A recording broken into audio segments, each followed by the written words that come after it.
Oke, tes halo, Mbak Indah. Suara saya Halo, Chef. suara saya masuk, Mbak.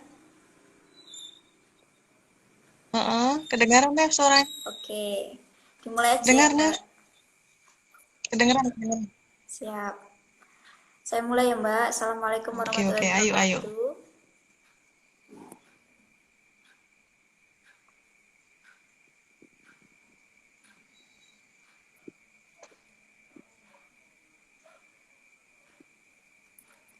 Oke, Assalamualaikum warahmatullahi wabarakatuh. Selamat malam, Mbak Indah dan teman-teman semuanya. Oke, saya ucapkan terima kasih kepada pemateri kita, yaitu Mbak Indah, yang telah meluangkan waktunya untuk memberikan materi tentang pentingnya teori dalam penelitian. Nah, di sini saya mau memperkenalkan dulu nih, Mbak, buat hadirin yang telah tergabung di live Alodi Bimbingan. Oke, teman-teman, perkenalkan nama saya Neva Wayuni Anggreni. Di sini saya selaku tentor dari Alodi.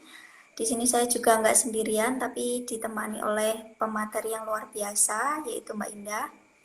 Monggo Mbak Indah memperkenalkan diri.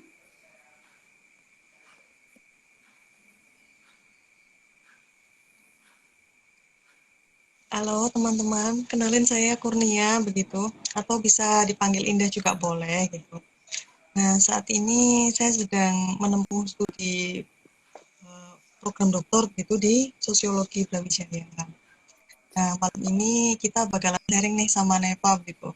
Bahas tentang teori apa sih, fungsi teori dari untuk penelitian kualitatif dan penelitian kuantitatif. Oke, keren sekali ya Mbak Tetap topik stay kita. tune di IG-nya Alo di Bimbingan ya, teman-teman. Ya, tentunya tetap stay di sini ya. Karena topiknya sangat menarik banget nih, teman-teman. Dan pasti dibutuhkan saat perkuliahan, khususnya di jenjang S1. Oke, Mbak Indah, tanpa menunggu waktu lama lagi, topik ngobrol pintar atau singkat ngopi kita malam hari ini adalah tips menentukan teori yang tepat untuk penelitian. Nah, di sini penelitiannya dalam konteks kualitatif dan kuantitatif ya, teman-teman. Langsung aja nih saya tanyakan kepada pemateri kita, sebenarnya teori itu apa sih, Mbak Indah? Dan bedanya dengan konsep itu apa? Nah, sebelum masuk ke teori nih, kalau konsep itu sendiri itu artinya itu abstraksi gitu dari fenomena sosial. Jadi misalnya nih, hari ini begitu ya, akan turun apa? Hari ini itu ada air yang turun dari langit gitu. Nah, ini apa nih konsepnya gitu. Jadi sebelum kita masuk ke teori, kita harus tahu bedanya konsep sama fenomena dulu gitu. Soalnya intinya itu gitu, intinya ke konsep sama fenomena dulu. Nah, kalau misalnya teman-teman lihat nih, itu akan turun hujan, turun turun air dari langit. Nah, itu konsepnya apa?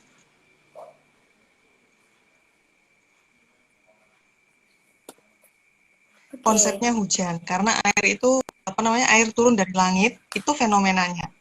Kalau misalnya konsepnya namanya hujan gitu teman-teman. Nah, kalau itu tadi kan secara simpelnya antara bedanya konsep sama fenomena itu kan seperti itu gitu ya. Kalau misalnya teori, teori itu apa sih gitu. Jadi teori itu penjelasan ilmiah begitu ya, yang sudah teruji. Jadi penjelasan ilmiah terhadap suatu fenomena tadi itu yang telah diuji melalui apa? Melalui suatu penelitian. Jadi kalau misalnya khusus itu ada penelitian yang khususnya untuk membangun sebuah teori baru.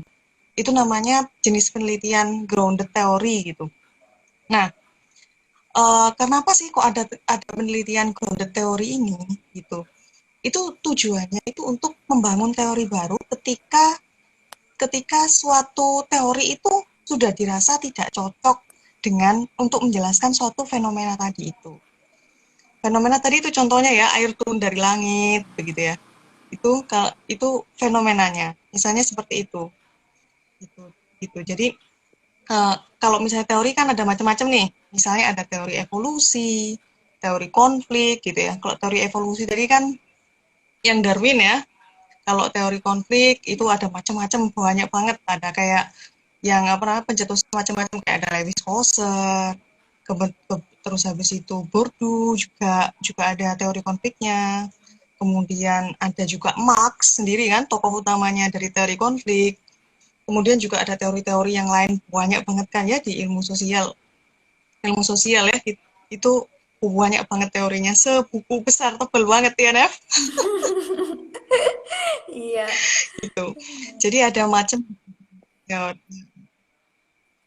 Oke, setelah memahami tentang definisi antara teori, konsep, dan fenomena, mungkin ada pertanyaan lanjut nih, Mbak. Pertanyaannya adalah, apa sih fungsi teori untuk penelitian kualitatif dan kuantitatif? Karena yang kita tahu di ilmu sosial ya, kan ada metode kualitatif, kuantitatif, dan mixed method gitu. Nah, di sini fungsi dari teori itu untuk apa, Mbak Indah? Mm-mm. Kalau dalam penelitian kualitatif ya kan itu fungsi halo kedengaran kah suaraku? Mm-mm. Aman, Mbak, masuk. Kalau misalnya dalam penelitian sendiri itu untuk melihat suatu fenomena gitu. Jadi kalau menurut Newman nih ya kan, menurut apa buku gitu ya, teori itu merupakan suatu seperangkat alat untuk melihat fenomena. Nah, fungsi teori dalam penelitian kualitatif itu menyediakan konsep-konsep begitu ya, asumsi-asumsi yang relevan dengan penelitian yang bakal dilakuin sama teman-teman. Nah, teori ini berguna untuk membantu teman-teman membuat pertanyaan penelitian. Jadi, setiap pertanyaan yang teman-teman buat itu harus ada kaitannya dengan teori yang teman-teman pakai gitu. Jadi, fungsi teori itu juga untuk membantu teman-teman membuat pertanyaan penelitian. Nah, kalau misalnya penelitian kuantitatif, apalagi ya kan, fungsi teori itu sangat penting banget ya kan, karena kalau misalnya di penelitian kualitatif itu untuk melihat suatu fenomena, kalau di penelitian kuantitatif ini menguji teori, jadi teori itu sangat penting fungsinya dalam penelitian. Nah, jadi kalau misalnya dari penelitian kuantitatif, teori itu menentukan begitu. Jadi menjadi arah sumber apa namanya sumber pembuatan hipotesis itu berasal dari teori semuanya. Gitu. Jadi teori ini merupakan suatu panduan begitu, panduan ketika teman-teman mengumpulkan data juga. Itu teori sangat sangat penting banget dalam penelitian kuantitatif. Terus habis itu kalau misalnya dalam penelitian kuantitatif kan untuk mengukurnya itu melalui alat ukur ya. Alat ukurnya itu kan jadi kayak melalui alat ukur gitu. Nah, teori itu mengarahkan begitu pada penetapan definisi yang jelas. Jadi definisi variabel, kemudian konsep kan harus dilihat harus berpedoman pada teori tadi itu. Nantinya apakah ini nih apa namanya konsepnya terus ini konsep dalam teori ini masih relevan begitu, masih relevan dengan fenomena yang saat ini itu ada begitu. Gitu. Jadi kalau fungsi teori dalam penelitian kuantitatif dan kualitatif itu paling penting memang itu emang sangat penting banget gitu ya dalam penelitian. Jadi setiap penelitian itu memang harus pakai teori. Tapi ada beberapa sih begitu ya penelitian yang nggak pakai teori. Emang tujuannya tadi membangun teori. Mungkin karena apa namanya udah nggak ada teori nih ya kan. Udah paham betul dengan teori yang ada di bukunya yang tebel banget tadi itu di buku Handbook of Teori Ilmu Sosial. Terus habis itu nggak ada teori yang bisa jelasin fenomena yang mau kita teliti, kita bisa nggak pakai teori itu. Tapi asalkan kita harus benar-benar paham semua teori yang ada di buku itu, gitu. Gitu, teman-teman. Itu sepertinya berat sekali ya, Mbak, untuk menghafal semua teori. Oke. Jadi lebih baik yang suka, yang cocok, yang dekat dengan kita. Jadi ketika teman-teman mau meneliti, saranku sih yang dekat dengan teman-teman. Misalnya teman-teman tertariknya gitu dengan apa namanya isu-isu kayak politik gitu ya sudah penelitiannya tentang politik aja gitu. Kalau misalnya apa namanya dari sosiologi kan bisa dilihat ya, apa namanya banyak kan apa namanya sosiologi politik sendiri kan ilmunya berdiri sendiri gitu ya. Jadi bisa kayak pakai teorinya Marx, Dahendorf, ya pokoknya deket-deket dengan apa ilmu politik gitu. Gitu sih. Emang luas banget sosiologi ini gitu, teman-teman. Itu Ya, Nev. oke Mbak. Lalu ada beberapa dari teman-teman bimbingan itu yang masih bingung. Teori dalam penelitian kualitatif itu sebagai kunci utama ataukah itu justru sebagai pisau analisis aja gitu. Karena yang dipelajari di kelas biasanya itu ini Mbak, gampangnya ya. Kalau penelitian kualitatif berarti berangkatnya dari fenomena. Sedangkan kalau penelitian kuantitatif itu untuk menguji teori gitu. Bener nggak Mbak? Atau bagaimana penjelasan ilmiahnya?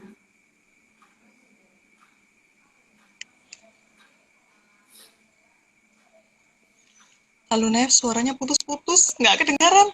Apa tadi pertanyaannya? Oh iya, tes. Ini suaranya masuk nggak Mbak? Halo? Halo Nev. Ya, suara saya masuk Mbak.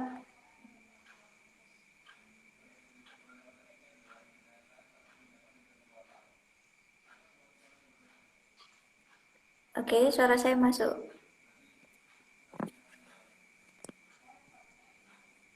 Masih masih putus. Tapi udah lumayan Nev daripada tadi. Oke, kalau gini gimana Mbak? Udah, udah bagus Nev. Oke, ya saya ulang lagi tadi pertanyaannya ya. Ada beberapa peserta alodi itu yang masih bingung antara pemosisian teori di dalam penelitian kualitatif dan kuantitatif.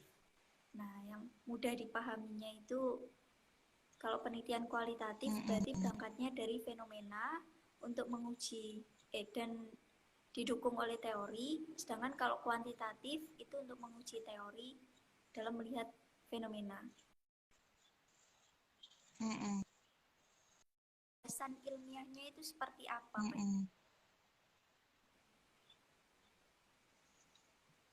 Kalau untuk memosisikan teori gitu ya, Ya, memang jadi gini, teori itu merupakan unsur gitu ya. Seperti yang saya katakan dari tadi bahwa teori itu merupakan unsur yang penting dalam penelitian gitu. Kalau dalam penelitian kualitatif gitu kan, teori itu digunakan untuk membedah begitu ya. Jadi ketika kita apa namanya udah dapat data-data dari penelitian gitu kan, data-data yang diperoleh peneliti teman-teman dari lapangan, nah itu kita apa namanya kita apa namanya kita benturkan apakah ini sesuai dengan teori gitu kan ya gitu. Nah kalau misalnya dalam penelitian kuantitatif itu seperti itu ya, ya hampir apa namanya hampir ini kalau misalnya di apa namanya di penelitian kualitatif itu lebih ditekankan terkait dengan bagaimana kita untuk apa namanya memaknai data-data yang kita peroleh di lapangan gitu.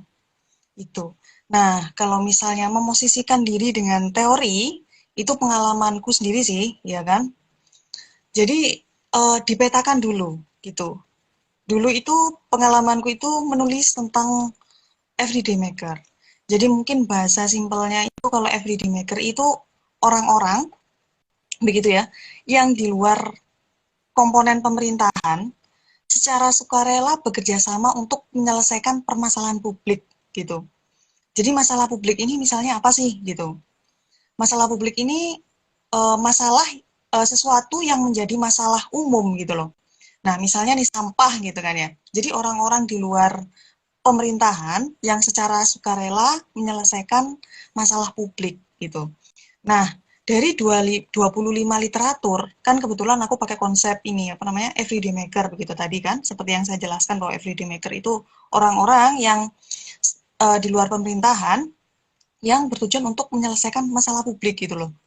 Nah, aku ini nih petain apa aja sih menurut ini itu FUD Maker itu seperti ini, menurut Bank itu seperti ini, menurut Froment itu seperti ini. Nah, aku kumpulin ada 25 literatur begitu ya, yang semuanya itu bilang, ya kan, kalau yang mendorong orang-orang untuk menyelesaikan permasalahan publik tadi itu adalah sikap apatis. Sikap apatis itu sikap yang menyatakan bahwa mereka itu apa namanya? Mereka itu merasa kayak oh pemerintah ini loh nggak mampu menyelesaikan masalah publik, makanya kita itu harus bersama-sama menyelesaikan permasalahan publik gitu. Jadi mereka menganggap pemerintah itu nggak mampu untuk menyelesaikan permasalahan publik. Itu namanya sikap apati. Nah, di Malang nih, berdasarkan fenomenanya yang ada, ya kan, malahan mereka, ya kan, orang-orang yang sukarela yang berada di luar pemerintahan ini, malah bekerja sama, begitu ya, bekerja sama untuk menyelesaikan permasalahan publik, begitu. Nah, ini didorong oleh sebuah filosofi, begitu ya. Istilahnya aku itu menamakannya sebuah filosofi, namanya filosofi ojek bareng, begitu. Nah, filosofi ojek bareng ini itu merupakan makna begitu ya. Jadi merupakan suatu filosofi ya yang mendorong masyarakat itu untuk bersama-sama menyelesaikan permasalahan sampah yang ada di Kota Malang itu melalui sebuah wadah yaitu Bank Sampah Malang. Nah, kenapa sih kok sampah ini harus diselesaikan begitu di Malang, khususnya di Malang? Di Malang itu ada semula itu ada 4 TPA. 4 TPA yang apa namanya? Yang beroperasi begitu ya. 4 TPA itu kemudian karena teman mungkin apa namanya? Sampah itu paling banyak kan rumah tangga ya. Sampah itu berdasarkan datanya itu paling banyak itu rumah tangga. Nah, mungkin karena tidak memilah sampah, perilaku kita yang tidak memilah sampah, sehingga sampah itu lama-lama itu di TPA itu semakin menggunung, semakin menggunung, semakin menggunung. Akhirnya 3 TPA itu tutup. Nah, karena 3 TPA ini tutup, saat ini kan tinggal satu nih. Nah, tinggal sisanya itu setengah setengah dari setengah 15 hektaran lah. Separuh dari luasnya aslinya TPA Supiturang gitu. Nah, oleh karena itu nih, pemerintah Kota Malang sendiri itu menggalakkan bersama-sama masyarakat bersama-sama masyarakat yang di luar pemerintah ini bersama-sama menggalakkan supaya masyarakat itu memilah sampah sehingga tidak semua sampah itu dibawa ke TPA Supiturang karena kan nggak semua sampah itu nggak bisa diolah lagi ya karena semua sampah itu kan pada intinya tergantung kita mengelolanya itu gimana ya kan bisa diolah kembali lah ya reduce reuse recycle gitu kan nah jadi nggak semua sampah nantinya itu yang bakal dibawa ke TPA sehingga TPA-nya nggak penuh gitu itu ceritanya kalau dari pengalamanku sih dipetain dulu. Jadi apa yang dibilang oleh misalnya oleh si A tentang apa namanya tentang FDD Maker ini apa gitu, tentang teorinya itu apa gitu.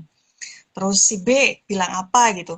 Nah lama-lama nanti itu kita nemuin suatu kecenderungan gitu loh. Kecenderungan oh semuanya ini bilang bahwa ini merupakan sikap apati nih gitu. Nah kita bisa memosisikan diri kita itu di suatu posisi yang lain berdasarkan fenomena yang ada di lapangan kayak tadi itu ceritanya gitu sehingga ketemu posisi kita di mana dalam suatu penelitian gitu itu sih Oke, cara untuk memosisikan. baik. Mm-mm. Kemudian bagaimana jika teori yang sudah kita Mm-mm. tentukan sebelumnya itu ternyata nggak sesuai dengan realitas yang ada di lapangan? Nah, apakah kita harus mengganti teori yang sesuai ataukah seperti apa, Mbak?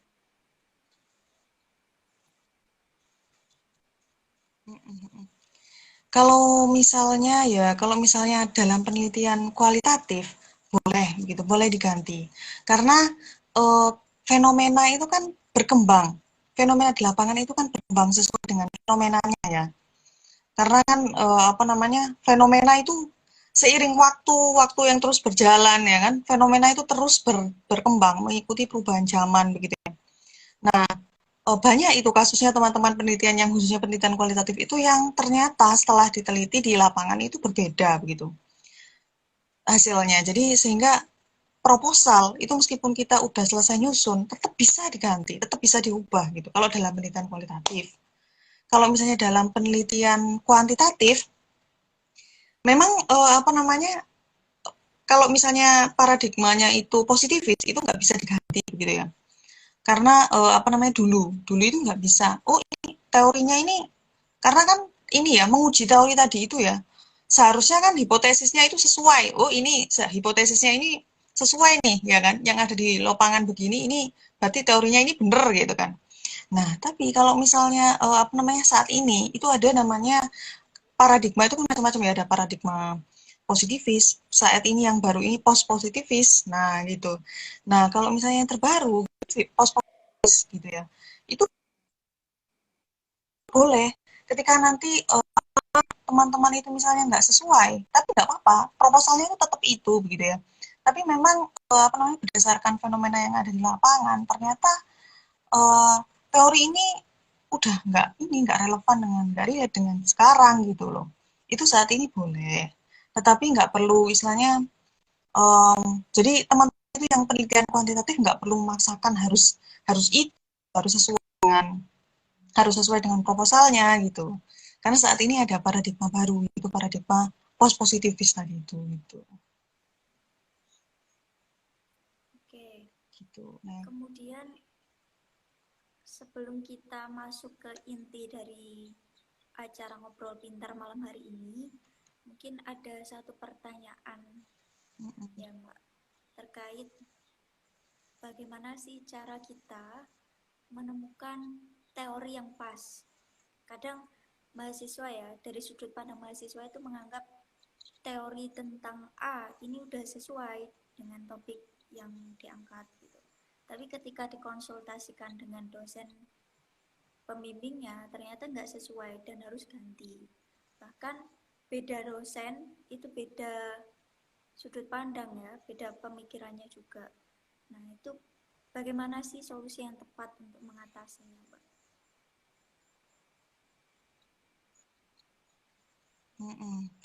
jadi mungkin nih tips-tips buat teman-teman yang kepingin nentuin teori begitu ya.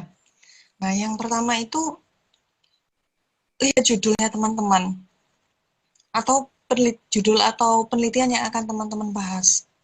Jadi misalnya apa namanya.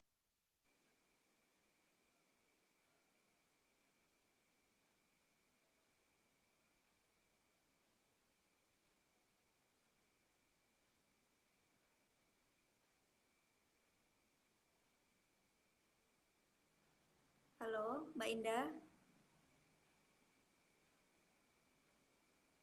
jaringannya ya? Atau jaringan saya ini?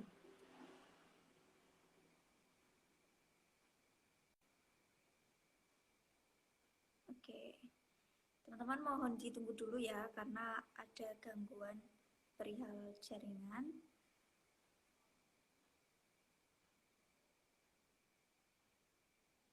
Oh ya,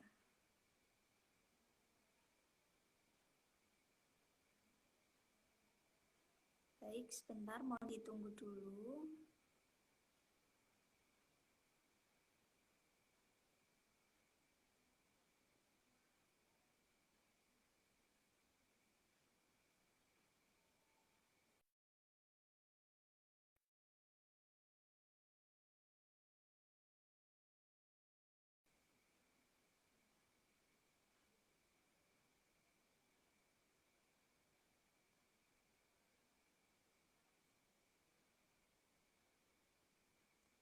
Oke, mohon ditunggu dulu ya, tetap stay di Instagram Alodi Bimbingan, karena malam hari ini topiknya sangat penting ya, keren juga, yaitu menentukan tips yang tepat dalam menentukan teori untuk penelitian.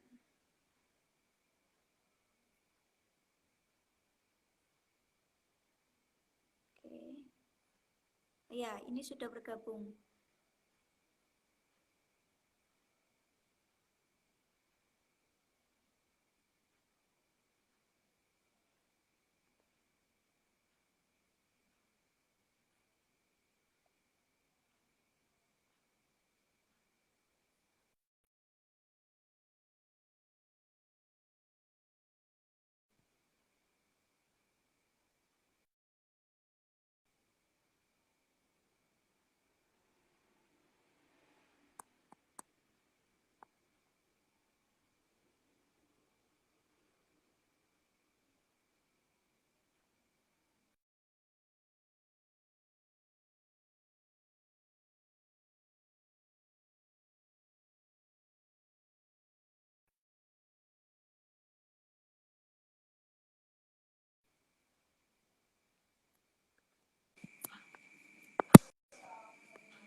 Mbak Indah, suaranya nggak masuk, Mbak.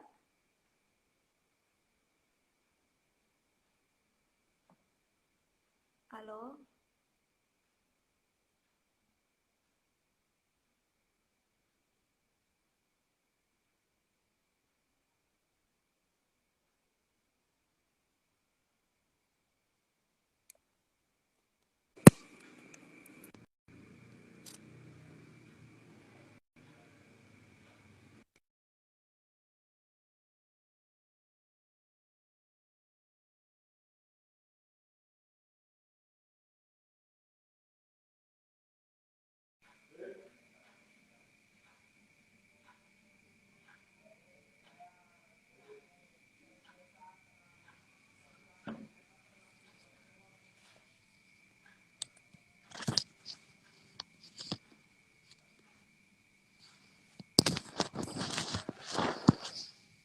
Halo, tes.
Oke, Halo, Nev. halo, Mbak, Udah, suaraku udah masuk. jelas nih.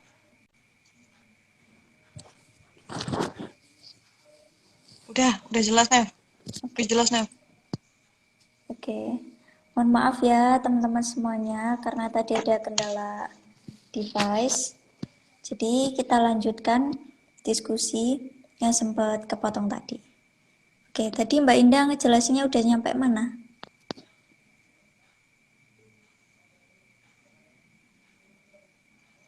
Diulangi lagi aja. Mungkin banyak teman-teman yang baru gabung juga, mungkin bisa, apa namanya, mungkin bisa diulangi lagi gitu. Mungkin tentang tips-tips ya. Tips-tips Oh bagaimana ya, sih menentukan teori yang tepat untuk gitu. iya boleh Nah, boleh. mungkin jadi yang pertama itu teman-teman itu bisa lihat judul penelitiannya teman-teman itu apa gitu. Jadi misalnya judulnya nih tentang konflik pasar gitu. Nah, teman-teman ingin meneliti tentang konflik gitu kan ya. Teman-teman bisa ambil pakai teori konflik. Nah, teori konflik kan banyak macam-macam, ada banyak banyak rupanya ya kan. Ada teori konfliknya Lewis-Coser, ada teori konfliknya Dahendorf, ada teori konfliknya eh, siapa namanya itu Karl Marx, ada teori konfliknya Habermas gitu kan. Banyak banget teori konflik teman-teman. Nah, itu nanti teman-teman pilih kira-kira yang cocok dengan penelitiannya teman-teman gitu. Jadi teman-teman bisa lihat judulnya, gitu, judul yang pertama. Terus kemudian apa namanya tujuan penelitian teman-teman. Oh, penelitianku ini tujuannya untuk ini menyelesaikan masalah.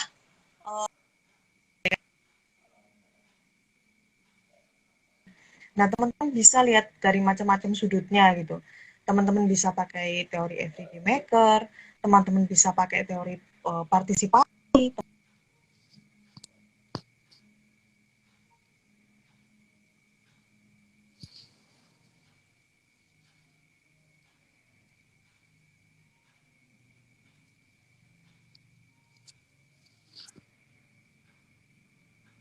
Halo,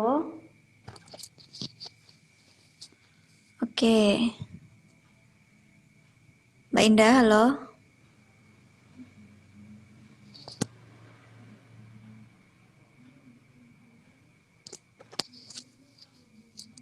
Oke, teman-teman. Ternyata ada kendala jaringan juga di pemateri kita, mohon ditunggu. Ya, sambil menunggu pemateri mungkin saya sedikit mengulas tentang apa yang sudah disampaikan oleh beliau tadi ya. Jadi acara malam hari ini adalah ngopi atau ngobrol pintar dengan topik tips menentukan teori yang tepat untuk penelitian. Nah, di sini kita kedatangan pemateri yaitu Mbak Kurnia Indah sebagai mahasiswa program doktoral Sosiologi Universitas Brawijaya. Oke, hari ini udah kedua diskusinya. Tadi sempat kepotong karena ada kendala teknis. Oke. Ya, mohon ditunggu dulu ya. Mohon maaf atas ketidaknyamanannya.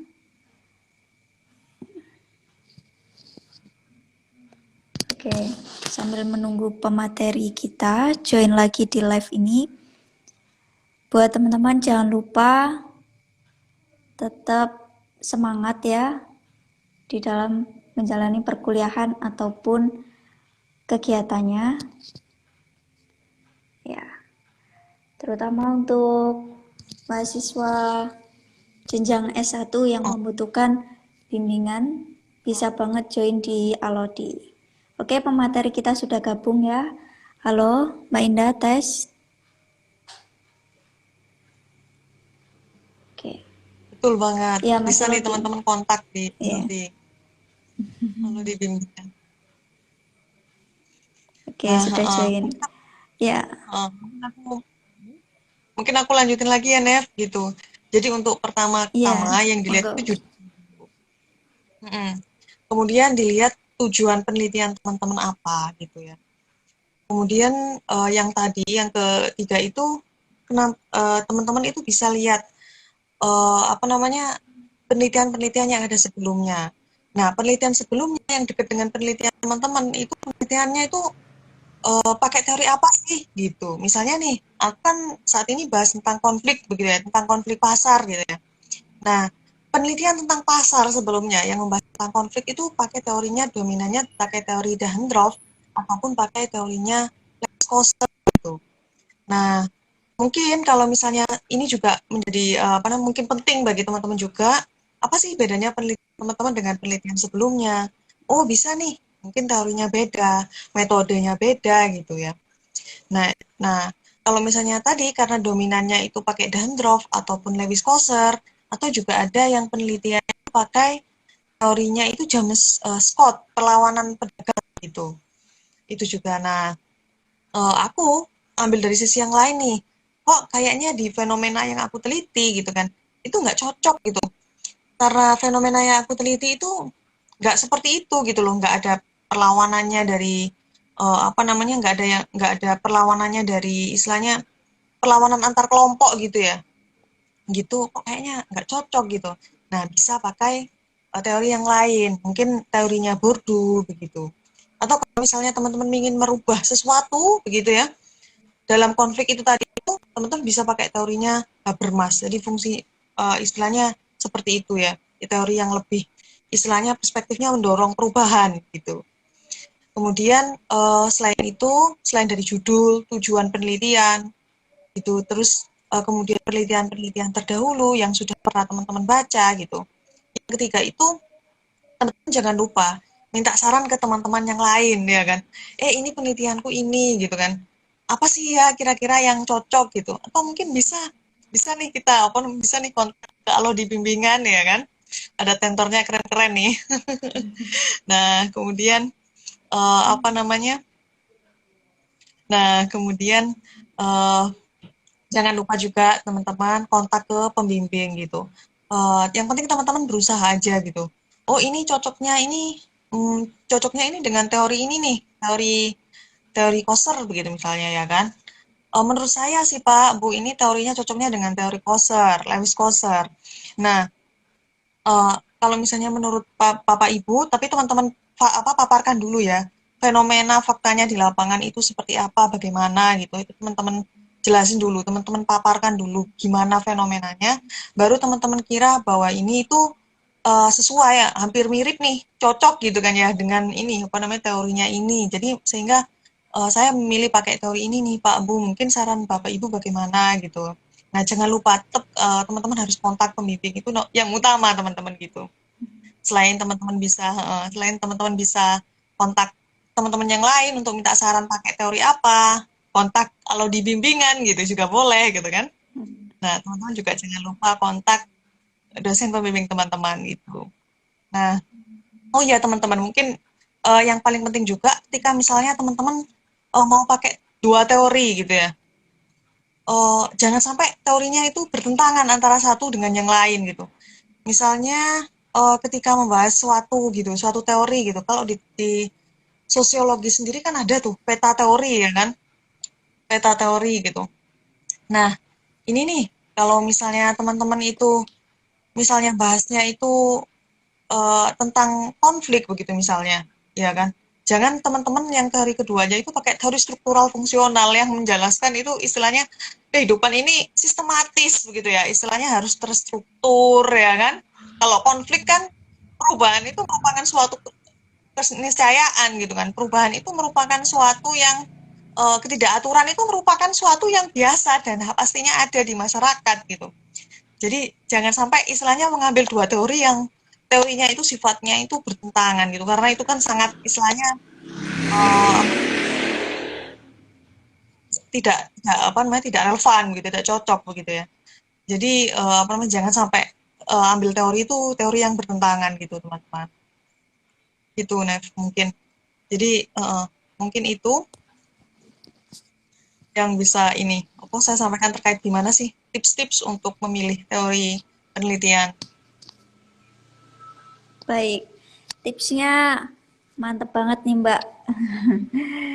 Emang sangat dibutuhkan oleh teman-teman mahasiswa ya khususnya yang akan menjalankan penelitian.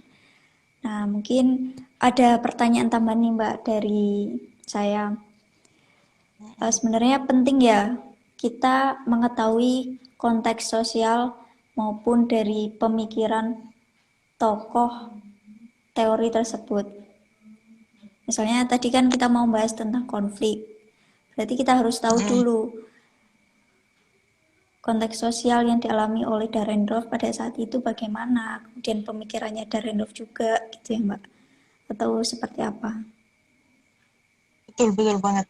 Jadi apa namanya kita harus tahu nih apa namanya penelitian Dahrendorf itu latar belakangnya, kondisinya itu memang saat itu di sana itu bagaimana sih Dahrendorf itu apa namanya membahas konflik yang ada di masyarakat itu gimana gitu.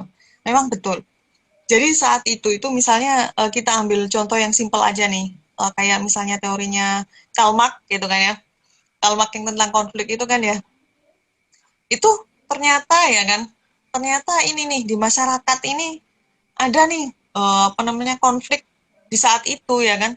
Ternyata ini ada apa namanya tidak senangan buruh ya kan terhadap berjuis sehingga Marx itu menciptakan teori itu gitu ya. Dan bahkan dikembangkan lagi oleh Karl Marx gitu ya. Kalau misalnya nanti suatu saat nanti itu buruh ya kan khususnya kaum kaum proletar gitu akan nantinya itu akan apa namanya menyerang istilahnya akan menyerang kaum borjuis gitu ya melucuti kekuasaan kaum borjuis agar kaum borjuis itu apa namanya tidak punya istilahnya tidak seperti itu tidak dominan begitu ya sehingga nantinya tercipta masyarakat tanpa kelas gitu gitu. Jadi memang betul sekali Naf, betul. Memang dilihat konteks sosial ketika Dahrendorf itu menulis teori itu apa, ketika Marx itu menulis itu konteks ketika Marx itu menulisnya itu saat itu gimana sih fenomena yang ada kan seperti yang aku katain tadi itu di awal bahwa memang fenomena itu kan selalu berkembang sesuai dengan perkembangan zaman gitu. Maka dari itu teori itu pasti akan selalu mengalami perkembangan tergantung fenomena yang ada di lapangan itu gimana dan seperti apa gitu. Oke, ya menyambung dari jawaban Mbak Indah tadi, mungkin ini ada sedikit pengalaman dari saya ya Mbak, selama kuliah dulu. Jadi saya pas waktu kuliah tentang materinya tentang teori itu sulit banget memahami karena itu kan ada banyak sekali ya teori di sosiologi khususnya. Kemudian jika kita mau mendalaminya juga cukup sulit karena udah sangat lama, kemudian banyak perubahan konteks sosial juga di zaman sekarang. Nah, ternyata setelah saya melakukan penelitian, itu akan lebih mudah memahami teori, Mbak, dibandingkan kita hanya membaca dan hanya mendengarkan aja tentang teori itu. Makanya di sini dari pengalaman saya mungkin bisa ditarik kesimpulan bahwa untuk menentukan teori yang tepat dalam penelitian atau untuk memaknai teori itu akan lebih mudah jika kita mempraktekannya, jika kita mengimplementasikannya. Tuh. Ya, benar gak Mbak kayak gitu? Atau cuman pengalaman saya sendiri aja ini? Betul banget, iya. Memang kalau misalnya ini nih, terus terang ya, kan memang betul banget nih kata Neva ya kan. Bagaimanapun ya kan, kalau misalnya di dulu itu ada namanya handbook ilmu politik gitu ya. Kalau misalnya di apa namanya di ilmu sosial kemarin kan ada handbook ilmu sosial ya. Di sosiologi juga ada handbook sosiologi gitu kan ya. Nah, itu memang kalau misalnya kita apa namanya sekedar baca gitu kan. Lama-lama seiring waktu ya kan, seiring banyaknya istilahnya pikiran gitu kan ya, apa aja gitu kan ya. Yang masuk ini lama-lama lupa kalau nggak dipraktekin. Makanya kalau misalnya apa namanya, kalau misalnya penelitian gitu kan, kalau misalnya penelitian, nah itu nanti itu teori ya kan. Ada beberapa teori itu yang nantinya itu bakal nempel di kita gitu kan ya, di pikiran, di ingatan kita gitu. Dan nanti itu tapi tetap aku ingetin lagi nih teman-teman mungkin saran dari aku gitu ya pilihlah apa namanya pilihlah suatu fenomena yang teman-teman sukai sesuatu hal yang teman-teman sukai gitu karena meneliti sesuatu yang nggak disukai itu membosankan gitu jadi istilahnya kepingin teman-teman kepingin cepet-cepet selesai lah ya kan gitu Aduh, atau bahkan kalau saya suntuk nggak ada inspirasi lagi ya kan, udah wis penelitiannya besok aja deh, besok lah, lama-lama ini menunda gitu kan ya. Jadi saranku yang teman-teman sukai aja, mungkin teman-teman sukanya apa gitu ya. Suka atau bahkan ketika teman-teman kuliah sukanya pakai teori apa untuk mengkaji sesuatu gitu ya. Itu bisa teman-teman pakai gitu. Kalau misalnya pengalamanku sih, Nev begitu.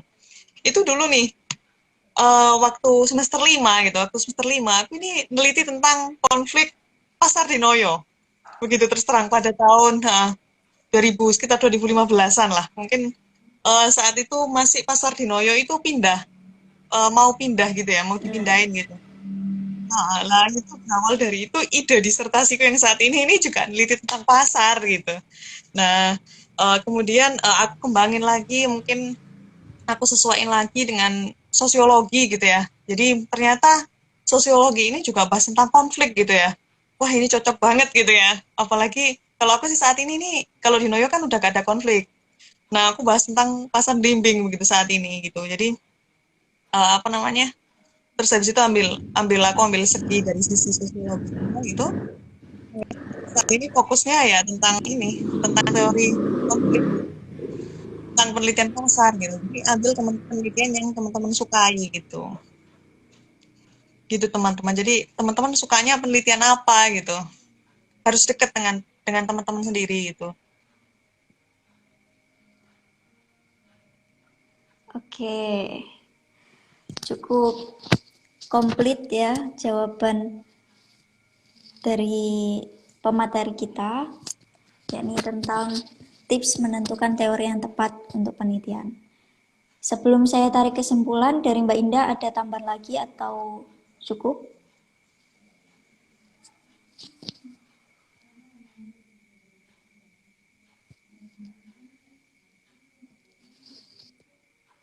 Oke, halo,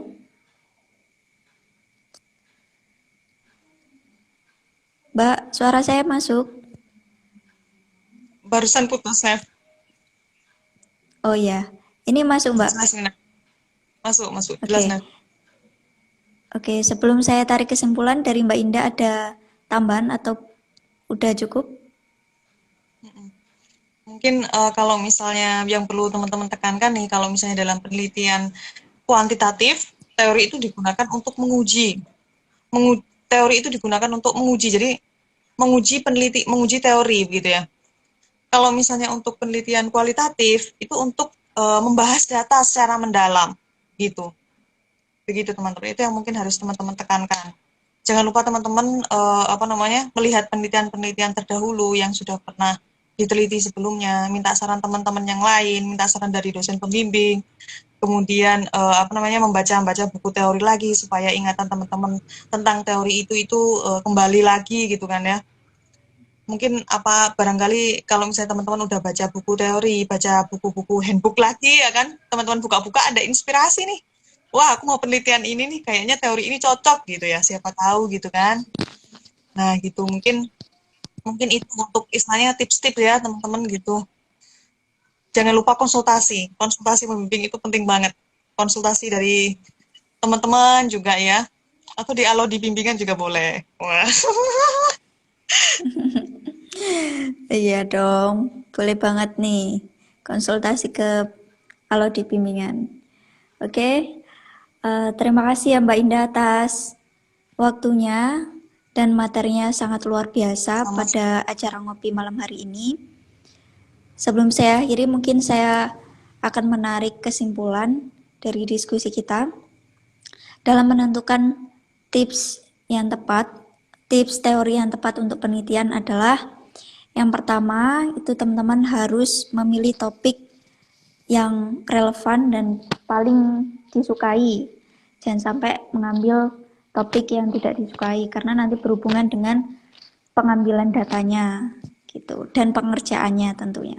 Kemudian yang kedua, pilihlah teori yang sesuai dengan realitas tersebut dan sesuai dengan metode yang kalian gunakan. Jika menggunakan metode kualitatif, berarti teori fungsinya adalah untuk pisau analisis fenomena. Sedangkan Jika menggunakan kuantitatif, berarti memang berangkatnya dari teori untuk melihat fenomena yang ada di lapangan. Kemudian ketika sudah menemukan teori, maka coba konsultasikan dengan dosen pembimbingnya atau coba diskusi dengan teman kalian gitu ya. Dan tentunya jangan lupa studi literatur atau mencari penelitian terdahulu yang sejenis dengan topik yang kalian angkat gitu. Nah, kurang lebihnya itu sih teman-teman inti dari diskusi kita malam hari ini. Semoga acara ini bermanfaat untuk kita semuanya dan mohon maaf apabila terdapat kekurangan baik dari substansi maupun teknis. Itu aja. Terima kasih Mbak Indah dan teman-teman yang sudah stay dari awal hingga akhir. Oke. Oke, jangan lupa follow IG Alodi Bimbingan dan ikuti Iya, bimbingan di Alodi. Jangan lupa ajak teman-temannya juga ya. Karena banyak banget benefitnya. Kalau masih ragu nih bisa cek di feeds Instagram kita. Ada banyak sekali di situ testimoninya. Oke, itu aja teman-teman. Terima kasih atas waktunya. Semoga kita semuanya diberi kesehatan. Terima kasih Mbak Indah. Selamat malam semuanya.